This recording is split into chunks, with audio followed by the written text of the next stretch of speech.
বিশ্বনবী সালাম ফেরানোর পরে সর্বপ্রথম যে আওয়াজটা করতেন সেটা হচ্ছে আল্লাহু আকবার। এরপর 3 বার পড়তেন আস্তাগফিরুল্লাহ আস্তাগফিরুল্লাহ আস্তাগফিরুল্লাহ। এরপর আয়াতুল কুরসি একবার। কয়বার? মান ক্বারা আয়াতুল কুরসি দুবুরা কুল্লি সালাতিন মাকতুবা লাম ইয়ামনাহু মিন দুখুলিল জান্নাতি ইল্লাল মাউত। প্রত্যেক ফরজ সালাতের পরে যে একবার আয়াতুল কুরসি পড়ে তার জান্নাতে ঢোকার ক্ষেত্রে আর কোনো বাধা থাকে না, একটা জিনিস ছাড়া, সেটা হচ্ছে মরণ। লোকটা মরে না, তাই জান্নাতে যায় না, মরলেই জান্নাতি। আল্লাহু আকবার।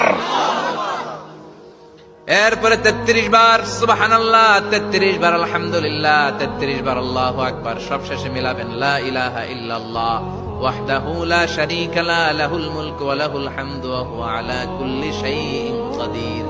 এরপরে পড়তেন আল্লাহুম্মা আনতাস সালাম ওয়া মিনকাস সালাম তাবারাকতা ইয়া যাল জালালি ওয়াল ইকরাম। এরপরে পড়তেন আল্লাহুম্মা লা মানিআ লিমা আ'তাইতা ওয়া লা মু'তিয়া লিমা মানা'তা ওয়া লা ইয়ানফা'ু যাল জাদ্দি মিনকাল জাদ। এরপরে পড়তেন আল্লাহুম্মা ইন্না নাসআলুকাল হুদা ওয়াত তুকা ওয়াল আফাফা ওয়াল গিনা।